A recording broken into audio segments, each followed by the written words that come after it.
So it's recruiter office hours. What does it really mean to work with recruiters? I always say to candidates when I meet them too, I'm like, so listen, this is gonna be a little bit like dating. Hybrid, remote, on-site. What is trending? What do people need to be okay with? It's a hot topic. Proactiveness and the ability to figure something out that you don't know does not mean that you're making a business decision based on a ChatGPT search. Do not just ask questions to ask questions. Oh my God. Even if I'm talking to my friends, they'll be like, what should I do in this interview? And like, sometimes I'm like, you did what?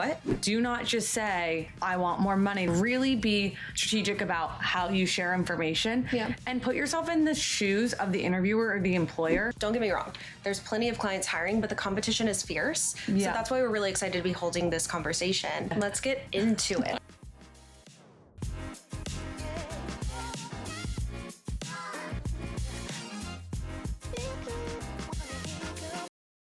We're live and direct coming to you from Career Group.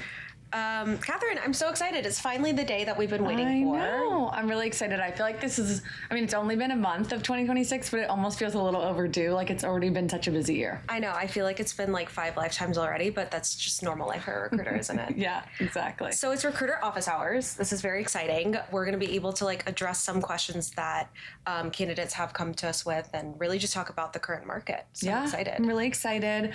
Just to kind of introduce myself, I'm Catherine. I've been at Career Group for almost 6 years now, which is crazy. I feel like I've been here my whole life. And I specialize in executive search recruitment, but work really closely with Julia on anything that sort of teeters a line of HR, operations, administration. And we have clients across all sectors: beauty, entertainment, lifestyle, wellness, private equity, venture capital. Working with private individuals, all of the good stuff. We really do it all. Yeah, we really do. And I'm Julia Levy. I am, a senior recruiting associate. I've been here for 5 years. Again, feels like a lifetime. And my team and I specialize across like pretty much all sectors, but I would say the vast majority of what we do is executive assistant roles, personal assistant roles, just like administrative operations oriented roles generally.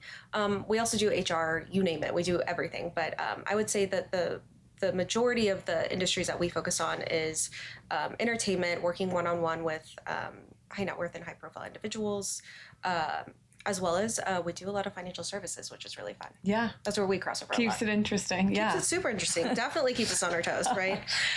Okay, cool. So let's just kind of run through a few topics and share a little bit about the big picture of what we've been seeing in 2026. Let's do it. What would you say like the biggest difference in how you're feeling this year's paces compared to later last year, even at the beginning of last year?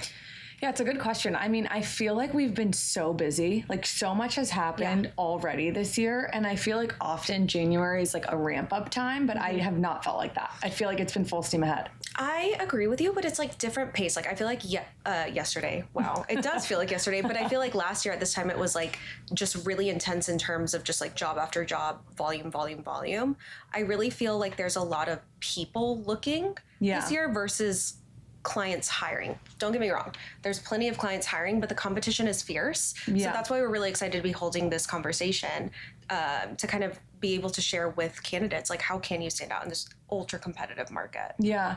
I don't know. It feels like there's just a lot of demand if it's clients looking like they want a very specific type of person, and there's only so many of those people, and obviously only so many of those people that are also looking and interested, and then there's a lot of candidates looking, but what they want is also very specific. It's really true matchmaking right now.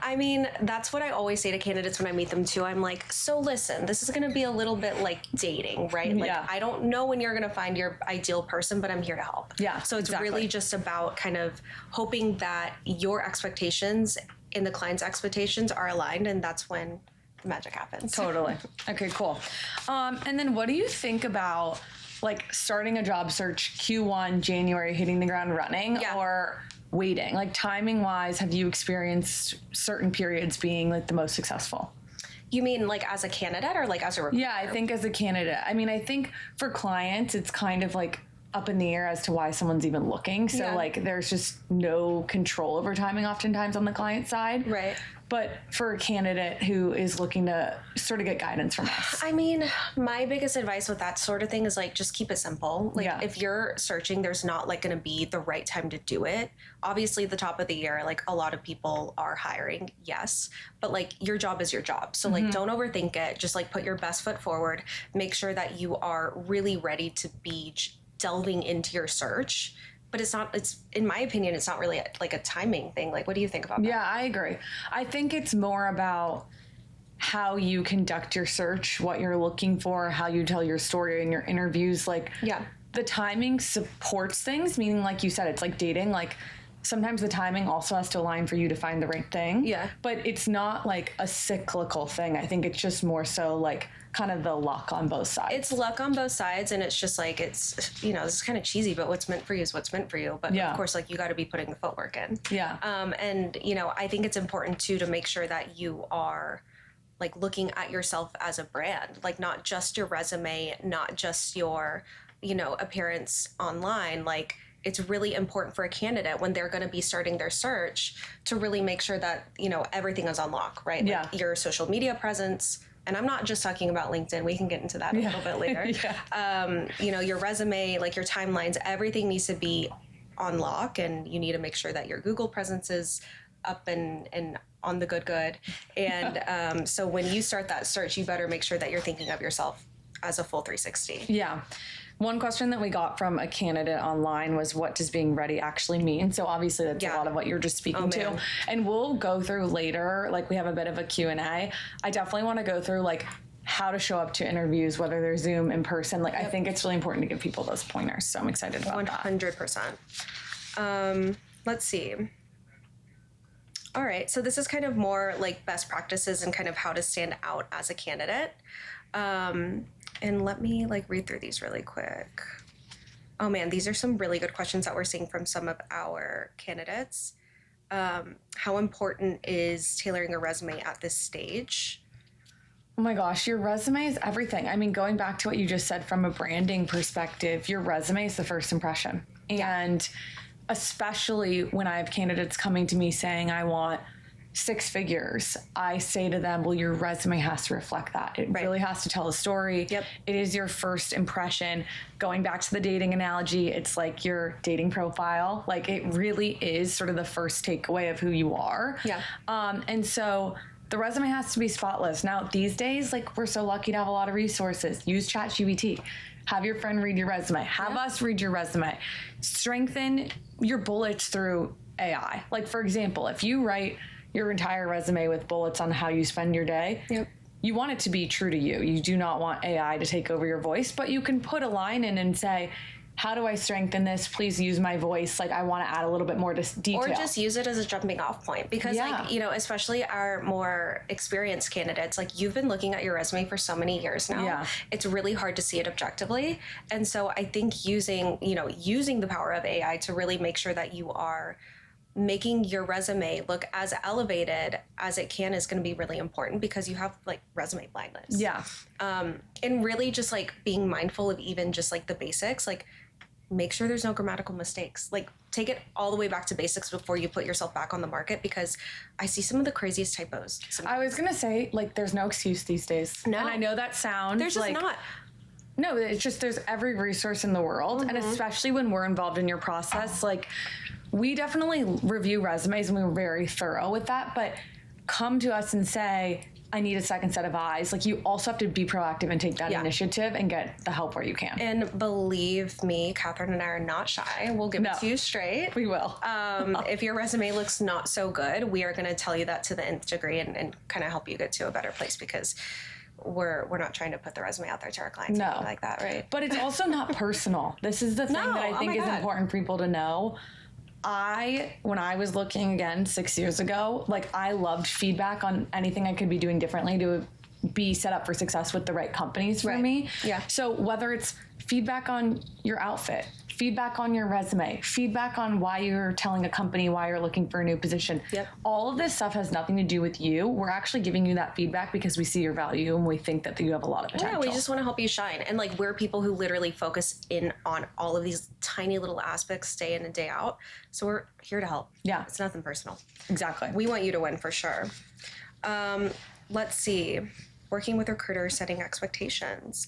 Oh my goodness. This is going to be probably my favorite part of the entire little series that we're having right now. Right? Yeah. What does it really mean to work with recruiters generally, and like especially recruiters like us? Yeah. I think that one of my favorite questions that I've ever gotten, we've done something similarly to this in the past, but like, I think I've actually made a posting about this, but like how to be your recruiter's favorite candidate is like one of my favorite things to talk about. Yeah. What are like some of like your favorite things that candidates have done for you? Well, first of all, I think it's like at the end of the day, we talk to these people so much, it's like a friendship. Yeah. So I think when people are showing up authentic, honest, but also just like warm and open to the process and like really share with you how they're feeling, what feels right, what doesn't feel right. Yeah. That is my favorite. And we're lucky, like we get so many compliments and just like positive accolades about what we do for people. But I think the best feeling is just knowing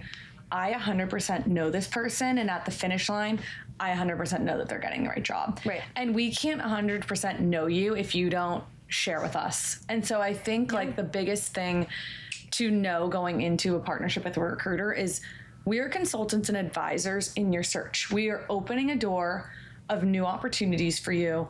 But we have to know genuinely, what do you want in 5 years? What makes you tick? What motivates you? Like, we have to know everything to set you up for success, or we can't do our best We work. literally can do our best work. Like I always say when I start working with somebody, I am the most transparent person that you will meet, but I cannot be fully transparent with you if you're not open to it. Yeah, right? exactly. Like, I want to know the good, the bad, the ugly. You know, like you said, like we're here to advise. We're here to kind of be that bridge between, you know, you and your potential next opportunity. So give it all. Like, give it all, and we're here to advise you and how to spin it in a hireable way. Yeah, and also the trust. Yeah. Like, I think sometimes I have candidates who send me a job posting, let's say, and they're like, what about this job? Why didn't you talk to me about this position? And I might know, and you will know, like, something on the back end that you would never know from just seeing that posting. Yeah. So what I mean by that is if a candidate has said to me, you know, I'm looking for a chief of staff role. I really want something super strategic. I want to change the nature of a business. And then the posting kind of reads like that. But we know on our end, it's basically a glorified executive assistant, which is still a great position, but it's not necessarily going to be as business operations focused as what that person wants. Yeah. We might not talk to them about it because we don't think it's going to be the right fit. And so I think just knowing that like we have your best interest top of mind, we want to find you the right thing. We are not avoiding running things by you that would make sense. We want to run as many things by you as possible. God, yeah, of course. But there's just a lot that we know on our end working with the clients that... Well, it's nuanced. It's not A to B. Yeah. I mean, like, I think one of the most common misconceptions about recruiters is we're just pushing out resumes. Some recruiters are, but not Career Group. Yeah. It really, really takes a lot to get to know our clients just as much as it takes to get to know our candidates, to make sure that we're really thoughtfully presenting our candidates in the right way and highlighting their relevant skill sets that make them make sense for that role. Yeah. So like I'll get some candidates reach out to me sometimes and they're like, hey, like why didn't you send me to this role? And because I think I'd be a really good fit for it. And I'm like, honestly, I believe in you so much, but for this specific role, it's not going to work because of A, B, or C. Yeah. Right. So, you know, it's important for us as recruiters, kind of on the other side of things with, you know, candidates being honest with us, to be realistic with our candidates as well. Like sometimes I'll meet somebody and they're like, hey, can you help me go from being an EA to a director of operations? Can you help me do that? And I'm like, I can help you take the right step to eventually get there, but I'm going to be really honest with you. You are not going to compete against other candidates who already have that type of experience on their resume. And I'm not going to lie to you. I'm going to give it to you straight, but like, let's find a role that could get you there in maybe 5 to 10 years. Right. Totally. And I also think it's like, this goes back to like the trust and being authentic, which is if we have a client where we can send a resume that doesn't check every box, but it's almost more so about personality and culture fit and like ability to take your foundation and excel in whatever this new role is. Let's use director of operations, for example. Sure. We will do that. That is what our value is that we advocate for people so hard and really believe in them. But I have to know you enough to be able to push for you. Because if I don't know you, or if I feel that you're keeping things really close to your chest, how am I going to be able to then put my reputation on the line? Thank you for saying you? that. Yeah. Because it is our reputation at the end of the day. Like, not only are we placing candidates in roles, we're good at what we do because we need to ensure that our candidates are going to want to be in these roles for a long time. Yeah. So it's like, that's why, like, you know, I'm not being nosy by asking you these questions. I'm just making sure it's going to be, like, everyone's going to be happy in this situation. Totally. So, totally. Yeah, that was, that was good. This is exactly why I like talking about these exact subjects, because it just makes it so much more apparent as to why we have to ask the types of questions that we have to ask. And I think there's such a like beauty to working with a recruiter, and a lot of people don't necessarily see the value because what we do often like is on the back end and flies a bit under the radar, and it's more so apparent to the client than the candidate, because the candidate's just seeing us like reaching out when we have interviews and things like that. But there's just a lot more behind the scenes. It's very nuanced. It's very specialized, Catherine. Yeah. We're working hard to do what we do, aren't we? We are. Okay, cool. So we put together a ton of questions that we got from you guys. So thank you. What are your thoughts on companies planning like are they hiring new ads to headcount, or are you feeling like most of the roles you're working on are replacements or refills? Honestly, I feel like I've been getting a lot of roles lately where my client's like, okay, this is the first time we've ever hired somebody like this. Can you like help us even create the job description and like how it would sit with our existing team? Yeah. So that's always very exciting, but it's challenging in its own ways. Yeah. But I do feel like there are a lot of like new headcounts. I agree. Answer your question ultimately. I totally agree. Like I have one client right now, they're in the consumer space, and I'm hiring a controller for them.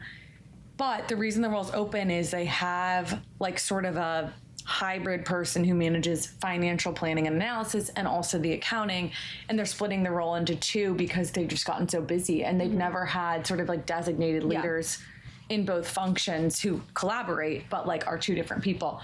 So I do feel like it's a lot of new ads to headcount. And for the roles that are a replacement or a refill, I do feel like they're kind of like elevating the position. So like I have a role with another client who's like looking to bring in an executive assistant. It's a high level role supporting their CEO. And in the past, they've had more of like a junior assistant, and now they're like building out the CEO's office. And so the role's a bit more elevated. It actually is a runway to become chief of staff. It's a fun one. Really cool. It's in entertainment and media. But it just kind of shows that like businesses are scaling and taking things to the next level. Yeah. Pushing the envelope. I think so too. Yeah, a lot of newness, and it's very exciting. It's an exciting market for a candidate to be in right now. Yeah, and I think it's important to highlight, like Julia and I sit in our LA office, but we do work on roles throughout the country. So like while this might be more prominent and like LA based just from our experience thus far in the last couple of weeks, I do think you're going to hear a lot of the same sentiment throughout the country. I agree with that 100%. So we were kind of touching on this earlier, but like, Catherine, do you feel your clients right now are focusing on candidates who are like really checking all of the boxes for the roles that you're recruiting on, or are leaning more toward like a personality or a culture fit who has like some of the boxes checked, but not all of them? I do feel like the trend the last couple of years has been someone who like checks 9 boxes out of 10. Yeah. And some clients last year wanted that like 10th box checked. But I will say it depends on the client. It depends on the relationship you have with the client. So like going back to that EA role I was just talking about, they really wanted like CEO and founder experience in entertainment. And it's a very specific type of person. They felt like some of the people that they've met from agencies maybe supported an agent who was a little bit slower. They needed a certain pace. Like it's very specific. But I had a candidate who like on paper maybe looked not 100% right, but I knew her role. I knew the desk that she worked on. I knew how high volume and fast paced it was. Yeah. And so I was able to like explain that to my client and be like, this is the reason you need to meet her. Like, I know a lot about the desk that she works on. Yeah. And they were like, absolutely, we'd love to meet her. And now she's in third or fourth rounds. But if I hadn't have taken that extra step, I don't think that she would probably be interviewing. So I think it's us knowing our talent so well, but also knowing the market so well and who's who in these other companies. That's right. Yeah. And then being able to like really be kind of the storyteller and like sharing that information. Well, it's also having that good relationship with your client too, that they'll trust you enough to be like, oh, Julia, I'm so busy, but like for you, I will take this one more conversation. And it's my favorite when I'm like, please, I know you're so busy. Let me just squeeze it into your schedule. And then, you know, they come out of the interview and they're like, so you do know what you're doing. Yeah, huh? totally. I'm like, sometimes. Shows we're listening, right? Sometimes. So yeah, I mean, I feel like on my end too, like what I'm seeing is a lot of potential. Yeah. In terms of like my clients are like, okay, like it's fine if they only check 3 boxes, but if you're telling me that this person really could fit into our culture and really has a standout personality, let me just give it a go. I think so too. So I'm seeing a lot of success kind of pushing for those types of candidates. Yeah. Do you think that people are looking to promote internally before hiring externally, or do you feel like there's not really a trend? It kind of just is depending. Like clients? Yeah, like a lot of my high-level executive roles, it will be like, okay, I'm working on an SVP of people position for a consumer company. And they're like, we have one person internally who we could potentially promote. We're interviewing them, but we also want to see who you know.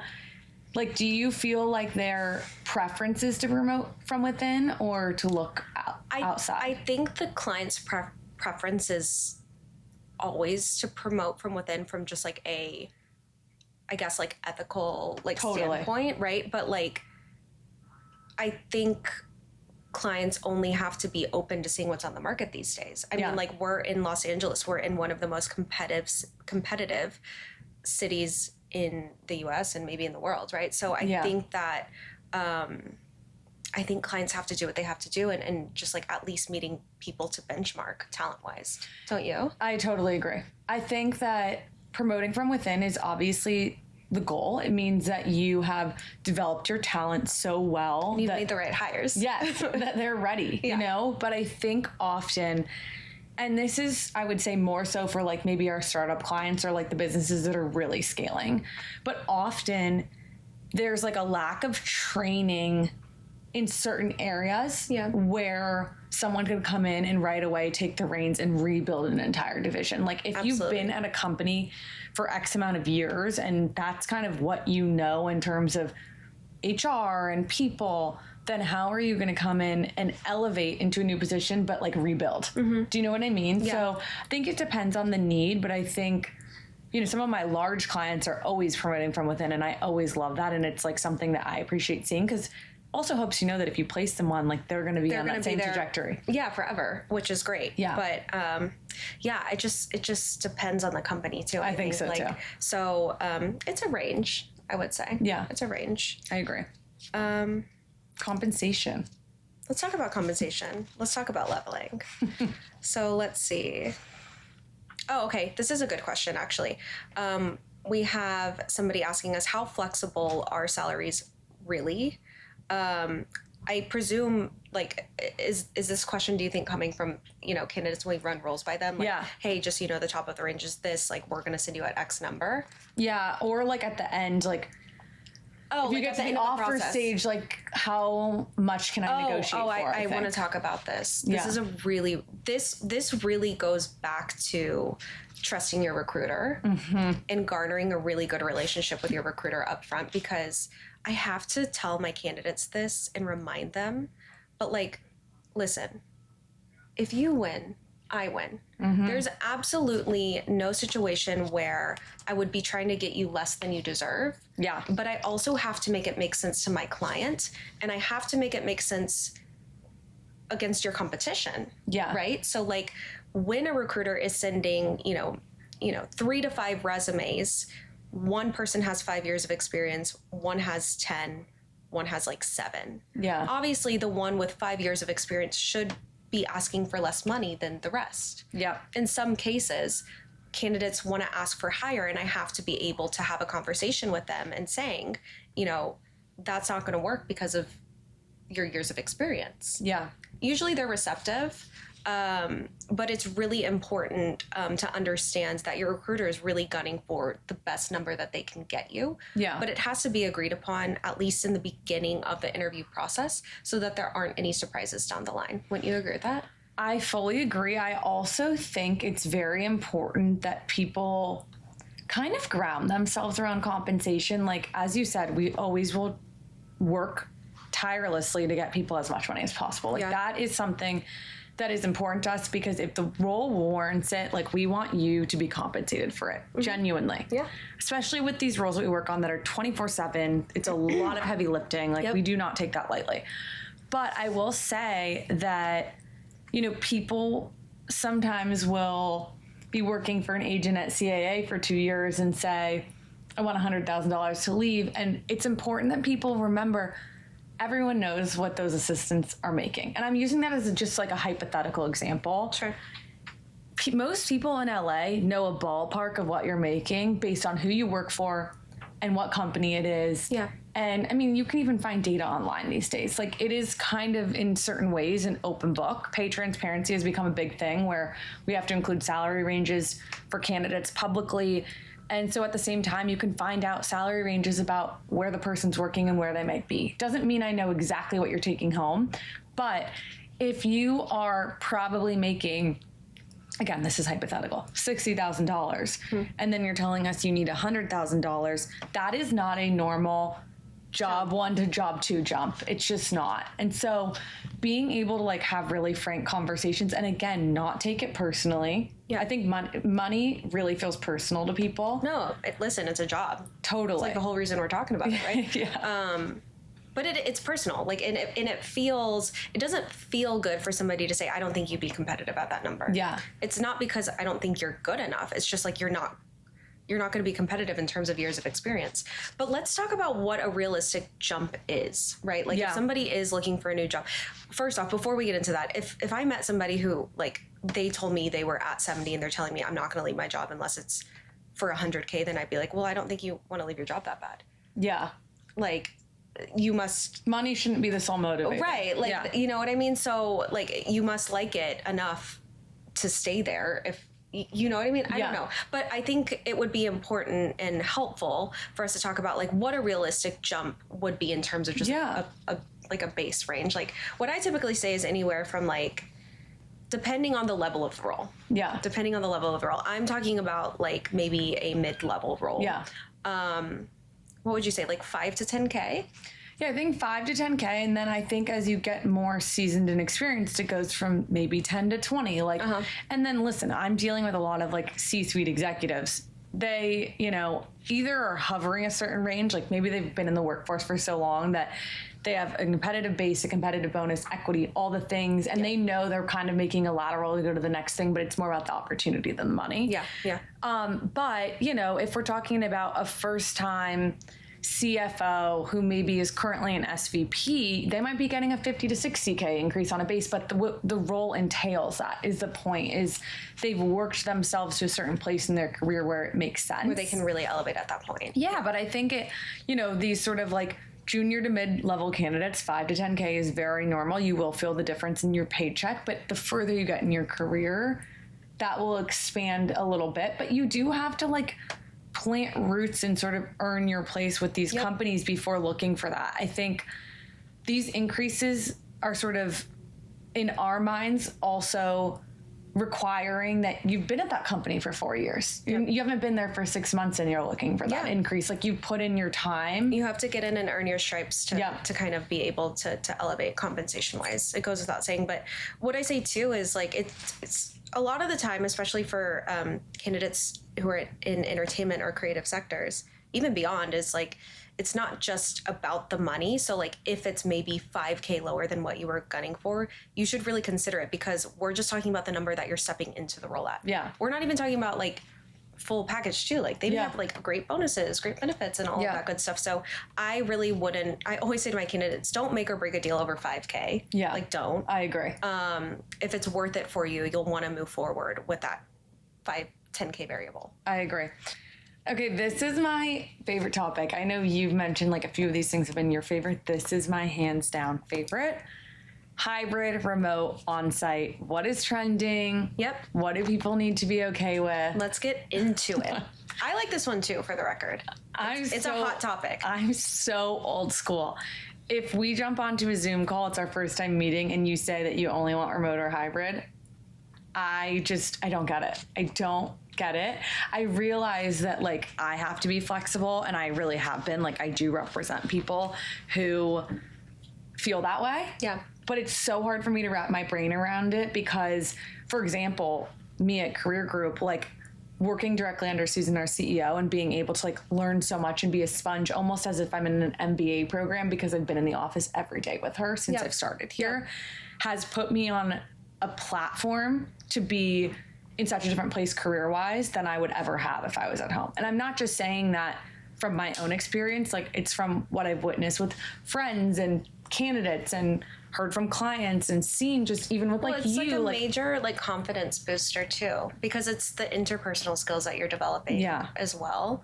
And so I do think that I mean, if I get on a Zoom with somebody and they're like, I'm only looking for remote roles, my first question is, that's totally fine, but may I ask why? Yeah. Because, you know, I think there's a claim for true, I'm kind of talking through the confines of administrative professionals because it's what I focus on. Yeah. There's a place for tried and true remote executive assistants who live and breathe the role. Yeah. And they're supporting such high level individuals that they truly cannot get to work in the morning because they have to be so on. I do agree with that. But if I'm talking to somebody and they're like, well, I'd like to just like do a Pilates class in the middle of the day, or I'd like to be able to like throw a load of laundry. And I'm like, I mean, me too, sister or brother. Me too. But that's just, nobody's going to Not in the cards. Nobody's going to pay you to do that. And so I really think that the intention behind the remote or hybrid is what's important to ask about. Yeah. If I'm working with somebody who only wants remote, the first thing I say is that is fine and that is all well and good. But I just rarely get a fully remote role. And the caveat with fully remote is a lot of the time our clients are like, sure, it's fully remote, but they still need to be based in LA in case I need them to pop into the office or meet me face to face or like run an errand for me or something like that. So finding out the intention behind it is like one of the first places I go so I can like understand what the intention of the remote aspect is, right? Yeah. I guess my question for you, sort of separately from our own personal opinions, is okay. What are you seeing from your clients? Are they asking people to be back on site 5 days? I mean, obviously we collaborate, kind of know what you're already going to say, but I want to hear kind of like what you feel is the biggest takeaway. I am seeing a lot of hybrid roles and on-site roles. But the hybrid roles aren't like 1 day, 2 days on site. They're like 4 days on site. Yeah. Or it's 4 days on site with the possibility of being called in for the fifth. So has to be happy to go in that fifth day. Totally. You know what I mean? So, but I would say for the most part, like I am seeing everything moving back toward being physically present in office. Same. And like I'm working on a role right now that is 3 days a week on site, but it's a senior level role. It's basically C-suite, it's like SVP, but like we'll head up the entire division. And the CEO goes on site every day. So they're like, it's 3 days on site, but like if the CEO wants to have an executive meeting, you better be there. You could be there another 2 days. Like it just depends. I always think it's funny when people want a remote personal assistant. That makes no sense. Like, just please don't ask me for that. I'm just like, what do you like? What do you mean by that? A remote personal is. I'm gonna hire a TaskRabbit to run errands for me. For you. So I don't know, but like, I mean, listen, like I love the idea of it, but I do want to say something too. I think that there are stories where like I'm talking to a candidate and they're like, okay, yeah, like my role started off, 5 days a week on site, but now I only go in 2 to 3 days because my CEO like trusts me, this and that. And I'm like, and so that's what I want in my next role. And I'm like, what you're telling me is that you've accommodated yourself to your role through your hard work and you want that reward in a new job. That's not going to come. Huh? Yeah. Like, because our clients, they don't know you yet. Like, get in, grind it out. Like, you're telling me that you're a hard worker. Get your job. show your new exec how amazing you are, and I'm sure that trust will come. Yeah. I think it's also just like the nice thing about this day and age in remote work is you have the ability to like work from your laptop or work from home in a way we never did before. And so, like you said, you know, for example, at Career Group, like we were here 5 days a week, but like you go home to Texas for the holidays, you are working from home during that time. Like, and everyone knows you're plugged in. There's no question of that. So I do think it's like you earn your stripes a little bit with that. And the beauty is that you can go home for 2 weeks and it's not like you're only going home for like sort of a short stint because again, you have access to everything. So there's so many positives about the way that you can work in this day and age. Yeah. But I think that people also need to like honor historically what's made people successful in the workplace. Yeah. And putting time in, like, I think it's so important for us to lean into, like, this sounds harsh, but like you really do have to earn trust these days. You do. You have to, because there's a million people dying for the job who want to show up 5 days a week. Yeah. And who want to work hard enough to hopefully accommodate themselves down the line. But like, you got to put that work in for, I would say at a minimum, at least 2 years. Yeah. And I also think that it's not about you. I think a lot of times people are like, well, I'm super hardworking. Why would they question that? But here's the thing. They don't know that. They don't know that. Yeah. And most of the time, these companies and us have been burned by taking someone's word for something, and then when their work product doesn't reflect that, there's a concern about what is the next person going to say, and then what's their work going to look like. Right. And so, again, it has nothing to do with you because people don't know you enough to even really make a call or judgment call on your work ethic and your work product. But it's more so about you have to think about what have they been through, where have they maybe been burned, and maybe that's why they really want to see you boots on the ground. And it's not to monitor you. It's just to like see the impact that you're making firsthand. Just trust you. Yeah. Plain and simple. Totally. So, you know, that's our take on remote or hybrid. You can tell where we're seeing a little bit. Can you tell we get asked about it a lot? Timing and strategy. Oh man. What would you say, Catherine, is like one of the like most hireable characteristics in a candidate?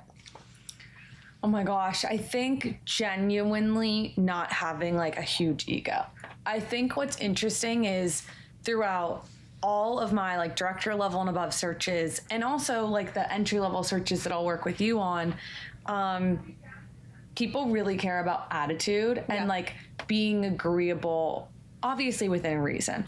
What I mean by that is if you're a CFO, you might have to get in the weeds of the accounting and review the information and really understand the financials to be able to make pivots and tweak things on the team and build efficiencies. Yep. And at the same time, if you're an entry-level person who's an EA and wants to do corporate scheduling and calendaring, you might also have to go pick up your boss's lunch or coffee. Yeah. Like it is at all levels the most appealing thing.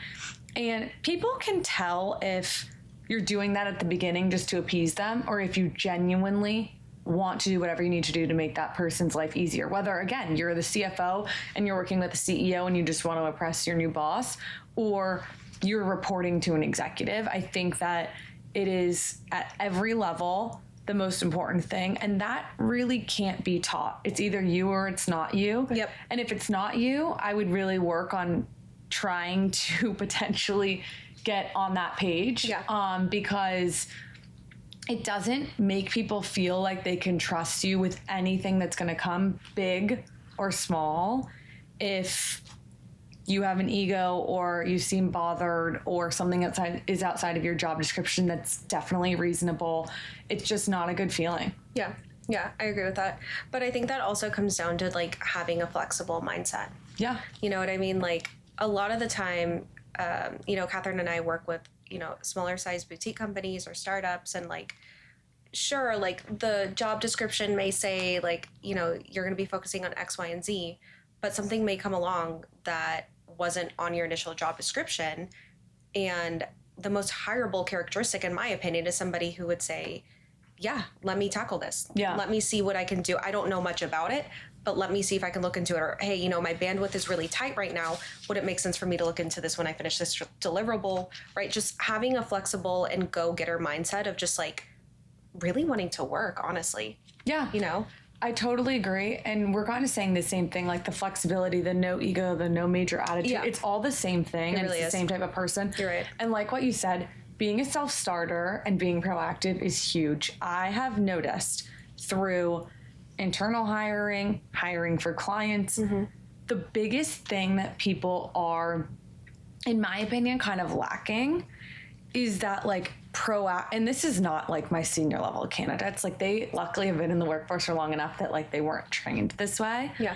But proactiveness and the ability to figure something out that you don't know does not mean that you're making a business decision based on a ChatGPT search. Yeah. What it means is that if your boss asks you to do something that you've never done, you can research it, use your intuition and your work experience to make certain judgment calls. Sure. And then take the information that is quote unquote like best practice and come up with 3 solutions, bring them back to your boss and say, here's what I would do, but I have a few options. What are your thoughts? Right. Like, this is my first time. I would love your thoughts and your opinion. And just like, I think what you're saying is just like being resourceful. Yeah. Right? Like not all of the time your boss is going to have the time or bandwidth to tell you exactly how to do something. The best candidates are those who are like, you know, I've never done this before, but I'm going to go ahead and take the best swing at it that I can. Yeah. And then at least have something that I can come back to my boss with and say, you know, this is what I came up with. Let me know your thoughts. If I should go in another direction, I'm happy to do it again. I agree. And it shows that you are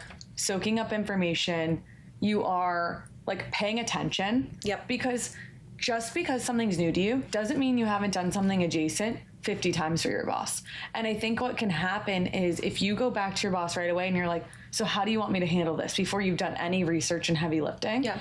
It will feel like you're not 110% like glued in and interested and engaged. Well, it'll also feel like they can't like trust you to just run with it, right? Yeah. Like, so proactivity, resourcefulness.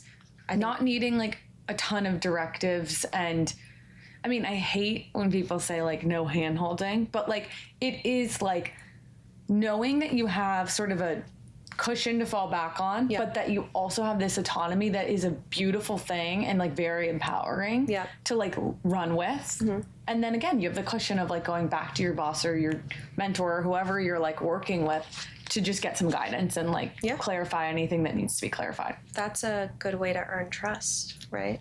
Yes. This is all connected. It's all connected. We're tying it all together here. So I like this next kind of little section that we have. This is kind of like drawing everything back to basics in terms of our candidate questions. A lot of the time, we do so much, but one of my personal favorite parts of being a recruiter is really hyping up my candidates for their interviews. Being a cheerleader. Being a cheerleader, it's pep talk time. Like, what's your favorite song? Like, let's blast it. Like, let's just get it. But at the same time, I'm kind of getting on the phone with them before, and I'm also like asking the weirdo questions. I'm like, what are you wearing? I know. Send me a photo of your outfit. Literally, what are you wearing? What are you gonna bring? Like, do you have too much perfume on? So like, let's talk about like. I wrote that down next to what our client. No, oh my gosh, it's one of my big ones too. And it's funny because I do like a good perfume. But let's talk about some basic like. Interview prep etiquette. Let's talk about interviews on Zooms versus interviews in person. Like, let's just get into it because I feel like so many times, even if I'm talking to my friends and they're not my candidate, they'll be like, "What should I do in this interview?" And like sometimes I'm like, "You did what?" So I don't feel like, do that. I feel like talking about the basics is very important. Okay, so 101, what should someone bring to an interview? Their dog. Just kidding. Oh my gosh. Catherine's face drops. Bring your dog, bring your cat, bring your whole family. Just kidding. Please don't. Especially not to Catherine, the dog part. Bring your dog to my interview. Actually, I am a dog person now. Now? Yeah. Oh my God, let's talk about this I'll later. fill you in. Yeah, I need to know. I used to not be a dog person. I'm so glad to hear this. I'm going to get canceled. No, I'm so glad to hear this news. So, I mean, I think the biggest thing that you can bring to an interview is literally just make sure like you look right, but bring your resumes. Bring copies of your resume. Copies on copies. I do think like, and I really want to be clear about this, I think it's nice to bring like a professional notebook and a pen. Yeah. Put it out on the table. Yes. But do not be glued to it and do not start even writing in it or taking notes unless you, one, say, is it okay if I start taking notes? Because it shows that you just have that like emotional maturity.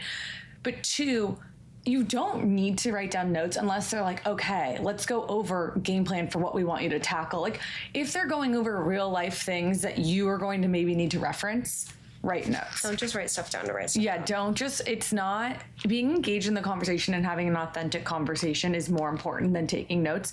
Again, unless it's like, they're kind of alluding to you starting, or they're giving you a project that you're going to need to follow up with. Like, and at that point say, I just want to make sure I like have everything jotted down that we go over to save you time. Is it okay if I take a couple notes? Yeah. That's totally fine. 100%.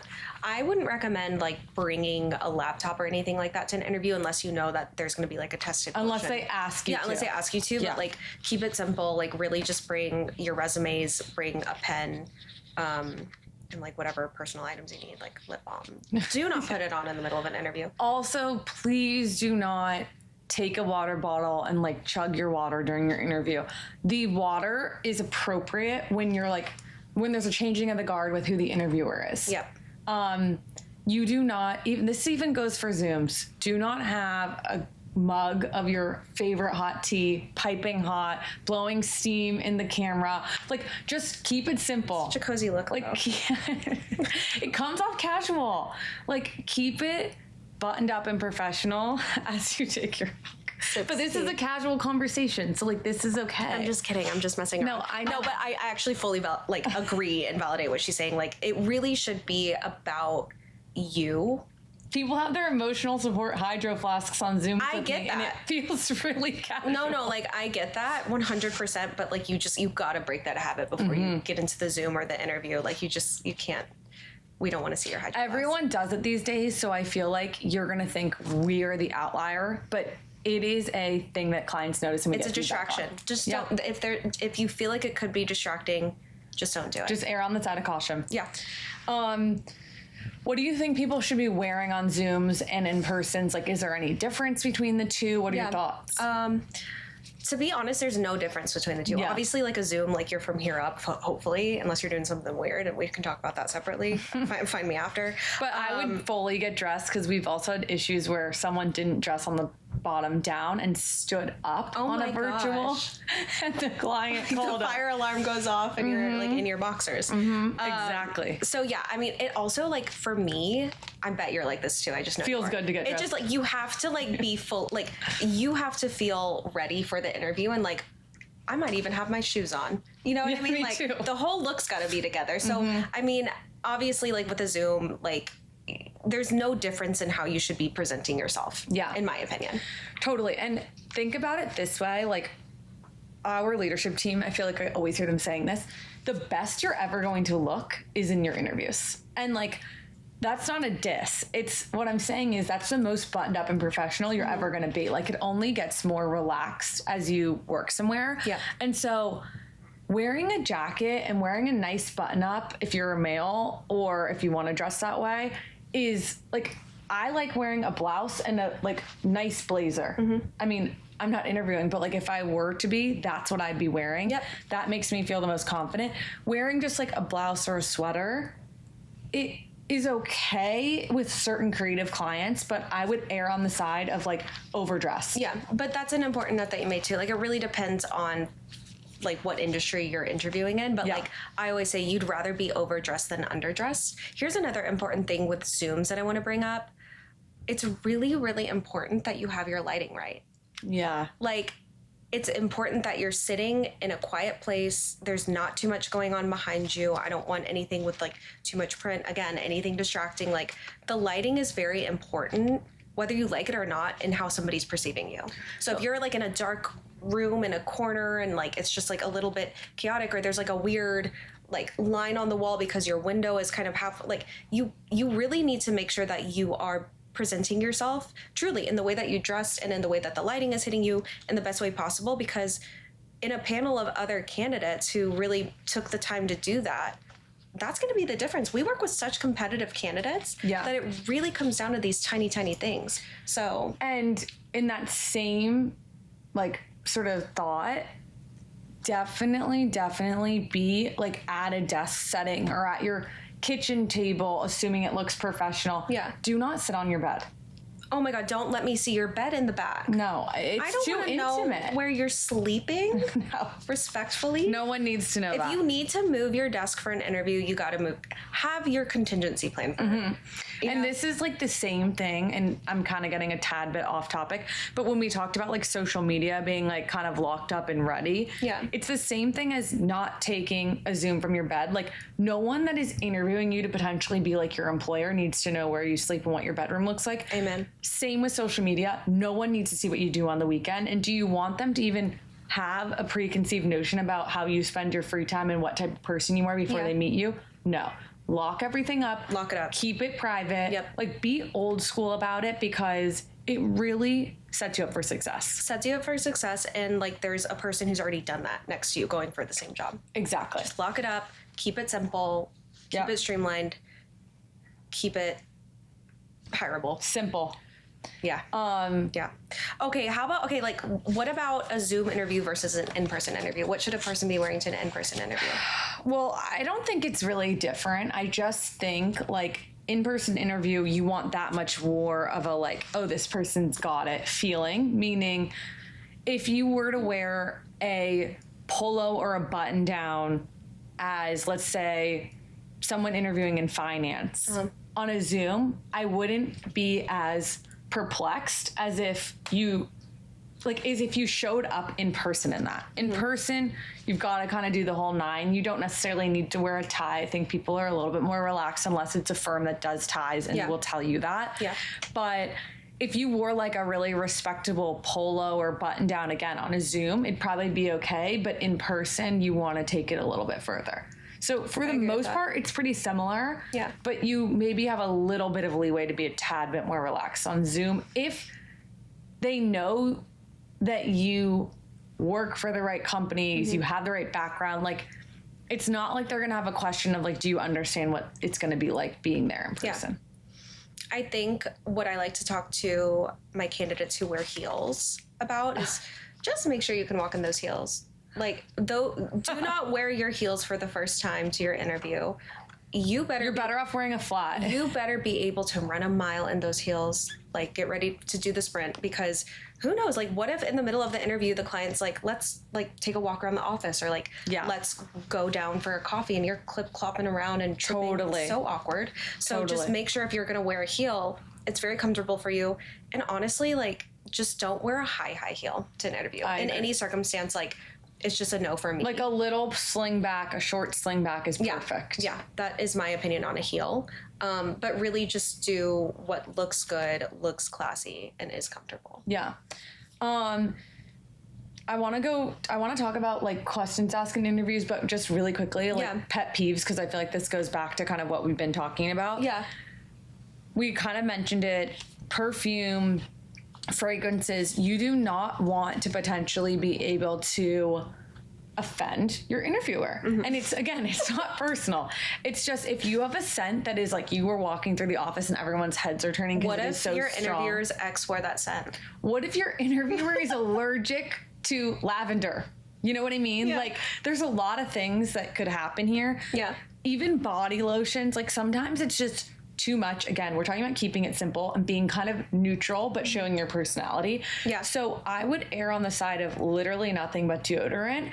And if, you notice everyone there is wearing perfume after your first in-person interview, sure, give yourself a good luck one spray if you go back, but like, that's it. Yeah, I agree with that fully. I mean, it's just, it also is like, I've been in interviews myself where somebody's actually just like, whether on accident or on purpose, just wearing like too much. You can't focus. Like, I get nauseated. I get a headache. That's my body reaction. Like, I'm literally like nauseous in the middle of the thing. Oh, here's my other pet peeve. Speaking of nausea, do not take a Zoom where you're not seated and you're moving around and you've made me nauseous for the rest of the day. You've ruined my lunch.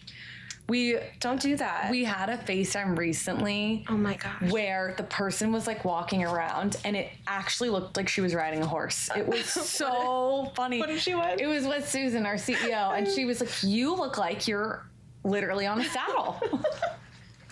Oh my gosh, wait, that's so funny. So it is really distracting. And I was also going to add this. This is kind of about you're interviewing in person, you're getting further in the process. Maybe the client's taking you to dinner. I would not advise you order a drink. I think that... Oh, Catherine, I'm so glad you brought this up. It is really important. Oh my God. How did we not even think to talk about this? It is really important that you use your best judgment. And while it's great if you like to have a glass of wine or a cocktail, whatever, in your free time, your employer does not need to be involved in that, especially when you haven't even gotten the job. But even when you start a job, like, again, use your best judgment. Like, do that over time when you've earned trust. Take it easy. Yeah, I just think it's... Oh my gosh. It's a big... I mean, listen, most of our clients aren't doing this, but some people will literally do that to, like, test you and see how you are. No, I've seen it happen before. Yeah. I have seen it happen before. And so really tread lightly on that. I would just say, don't do it. That's how, I would just say that's how I move. That's how I move. I know. So that's what I recommend. But, you know, you read the room on that. And if you do feel like it is an appropriate time to get a drink, be sipping on it slow. And don't then, like, order a second one and everyone else is like shots all around. One sip in. I don't know. It's just, it's a big thing. Smash cut. You're at the club with your new boss. Literally. Okay, so what types of questions should candidates be asking in interviews?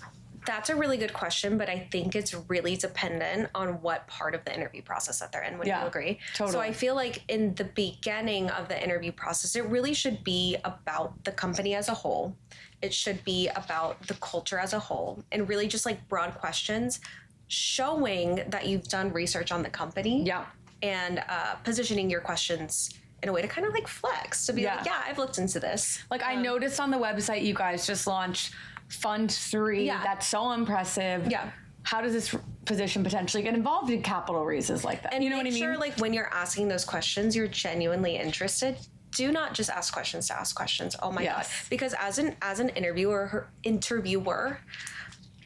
I know when you just want to ask me a question. Mm-hmm. You know what I mean? So just make sure you've done enough research. If you're doing research, you will be coming up with questions. Yeah. So that's what I would say about the beginning of the interview process. Near the end of the interview process, depending on what type of role that you are interviewing for example, if you are, you know, an admin role, right? Like, you should be asking specifics about the exec that you're supporting. What are their pet peeves? Like, how do they prefer to communicate? Like, what has versus what has, really specific roles about kind of the day-to-day of your role, rather than kind of those broad questions. Yeah. I think I agree with you wholeheartedly. I think there's a few things I always advise, which is, one, ask questions that make you, and don't do this if this isn't you. Like, again, you want to be authentic, but you want to come off as a hard worker. Mm-hmm. So if you're asking, you know, about the role or the responsibilities or the expectations, like, put a spin on it of, I really would want to go above and beyond in this role. Like, I'm very seriously considering it. I'm really excited by it. How have the people in the past really impressed this executive who have been successful? Now, you might say someone hasn't been successful. Okay, how could I do something differently than that person? Like, really understanding how you could go above and beyond. Yep. That goes back to building trust, showing your work ethic, showing that you don't just want it as a job, you really look at it as a career opportunity. Yep. And then the other thing I will say is, later in the process, let's say you've had 3 interviews and we're nearing a final stage. We'll obviously give you that sort of heads up, and we'll really understand, like, how are you feeling about the job? Do you have any concerns, hesitations? Mm-hmm. And you might say to me, I'm concerned that this executive is going to be too cold for me. I'm used to someone who's super friendly and warm. And otherwise, I want the job, but, like, I'm a little concerned about that. Mm-hmm. I will give you advice on how to ask about that. Yep. You can find out that information in a final stage to get clarity without just, like, avoiding it or glossing over it, because you're going to feel concerned about it if you don't get it addressed. Address it. But there's a way to address it. Exactly. Don't just say, you know, is Bob gonna be mean to me on a bad day? You really should be able to, like, say, you know, I want to make sure I'm the right person for this job. From what I'm hearing, the principal's personality is pretty intense. That's okay with me. Mm-hmm. But are we going to be able to, over time, build more of a rapport? Do you see this person wanting to collaborate with their right-hand assistant? Do they like to keep distance? Then do not react on that call like, oh my gosh, if you hear something that's not right for you. take a beat, be professional, call us and say it's not the right job for me. And we'll pull you. Yeah. No questions asked. But if you're like, whoa, you could really shoot yourself in the foot, because even then you might sleep on it and be like, you know what? It's totally fine. But your reaction has already pulled you out of the process. Right.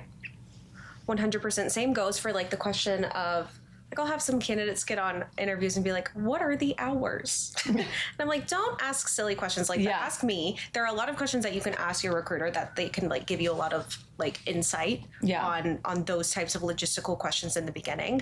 But if you're asking that question to assess if the role is going to be 24/7 or not, instead of saying what are the hours of the role, I think you should say something more along the lines of, you know, I like to work really hard. It's who I am. It's what I do. I'm wondering what this role looks like day in and day out. When will I be sitting down at my desk typically versus standing up to go home, or does it vary? Can you give me a good idea on that? That's perfect. Rather than just being like, what are the hours? Contextually, it just gives a little bit more flavor, and you're still advocating for yourself that you're willing to work hard. You're just trying to get a better idea of the scope of the role day to day. And don't ask benefits, salary, anything. Like with us, utilize your recruiter. We will work with you all day long on that, but don't take away from like them getting to know you. Right. Okay, so I feel like we've touched on a lot, but let's do kind of a rapid fire to wrap things up. These are like questions from candidates. I mean, everything has really been candidate fueled, but like this is really directly from them. Rapid fire. Okay. The best part. How quickly can you go? Of the chat. Okay. One piece of advice you would give job seekers right now. Julia, it's rapid. Help. I got nervous. Oh my gosh. Let me think actually for a second. I mean, it's just like we've covered so many categories that like my brain is like racking to like think about really what my top advice would be right now. Be patient. Honestly, be patient is a good one. Like, be patient and like have trust in the process. Yeah. Trust the process. Like, don't just take a job because you need a job. We have resources for that. But like, if you're working to find a full-time role, truly listen to your gut and make sure that you're really, really mindfully applying yourself and putting yourself out there. Yeah. Okay, sorry I answered that one. No, that's okay. I really needed help. Okay, your turn. Ready? Yeah. One thing candidates should stop doing immediately. Okay, stop posting your photo from Hinge or Bumble or Tinder as your photo on LinkedIn. You have not seen that, have you? No, I mean, I'm using it as a hypothetical. People are posting pretty casual LinkedIn photos. Wait, actually, I have seen some crazy ones this week. Yes. Insane ones, They're actually. like not professional. They look very casual. And so just update your LinkedIn and really professionalize it. Agree with that 100%. Okay, cool. One thing that actually does help in the job search, even if it feels small. Okay, it's not small, it's huge. Have your elevator pitch together. This is huge. Like, literally, you're gonna feel silly, but you need to stand in front of the mirror and literally have tops 1.5 minute, 2 minute little pitch on who you are, what your background is, and where you're going with it. Totally. Practice it again and again and again. Call your mom, call your dad, call your sister, call your friends. Do it until you have it down pat, because you're really, really going to need to be able to do that in an interview and in life. Like, networking is huge. Totally. Right? So, okay. What's one thing candidates overthink that they shouldn't? I think just being themselves. I know that sounds really cliche, but like being authentic with your answers really is felt through the interview. Yeah. And the other thing is that a lot of times people overthink their reasons for leaving. Like if someone says, why are you on the market or why are you open to a new opportunity? Give them an honest answer, but do not just say, like, I want more money, there's no growth here. Like, really be strategic about how you share information and put yourself in the shoes of the interviewer or the employer. What would you want to hear if you were hiring and it felt like it was money coming out of your paycheck and hiring someone? Like, just think smartly, but it's not something to overthink or perfect. Like, you can be honest while being super professional. I think, I mean, I would say that needs to go back to, like, also having your elevator pitch ready. Totally. Like, you should be able to very That's a part of your story. Talk about your movement. Yeah. Right? So, Totally. Okay. What is one thing that matters more this year than it did last year? I mean, I feel like we keep on going back to it, but one of the first places that all of my clients go to when I send somebody a resume is Google, LinkedIn, social media. Like, Facebook, Instagram, TikTok. Y'all, we're going to find you on TikTok. Yeah, it's it's one of the first things that pop up these days. So really making sure, again, and kind of full circle here, make sure that if you're going to go onto the job market, you are thinking of yourself as a brand. Yeah. So if there is anything on the internet that needs to not be on the internet, it should not be on the internet. It's so funny. People post like day in my life as a working person in 2026. And it's like, oh, you literally from 7 a.m. to 11 a.m. took photos of yourself and went to a workout class and made yourself breakfast. And then from, 1 p.m. to 6 p.m. you were hanging out with your friends and went to the beach.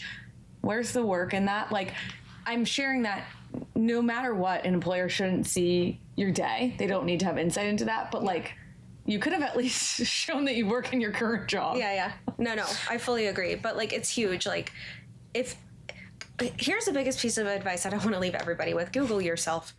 Yeah. Google yourself. And if anything is popping up that you're like, uh-oh, then let's see if we can get to the bottom of it. Well, you're an ambassador for whatever company you work for. 100%. And it's like we are placing talent with companies looking for talent who are going to move the needle and add value. Yep. And so doesn't mean you can't do TikTok on the side for fun. Like, there's no rule at all about that. No one is saying that. Yeah. They're saying we're saying privatize things and make it easier for us to tell your story professionally. Just make it, help us make it make sense. Yeah, totally. So yeah. Okay. Okay, well, that was our recruiter office hours. That wasn't as rapid of a fire as I would have like wanted. Well, because we both don't stop talking. I know, because I just have so much to say all the time. It's a problem. So do you. That's why they picked us for this, isn't it? I was going to say, also, this is like why we're in the business we're in. I think so. We're professional talkers. You gave me one of my biggest compliments of life, which was, you were like, I think you talk faster than me. And I was like, you do. Really? Mm-hmm. That's you crazy. get a lot done in that minute of speaking. I mean, I have a lot to say. So this was really fun for us. Thank you so much to all of our candidates and just individuals who are interested in really just standing out in the job market in 2026 for submitting questions and really helping us help you. Yeah. And thank you guys if you're still here. I know that was long. Thanks for bearing with us, but I know we are like at your disposal if any other questions come up, and we're just excited about this new little segment for Career Group. Thanks so much, y'all.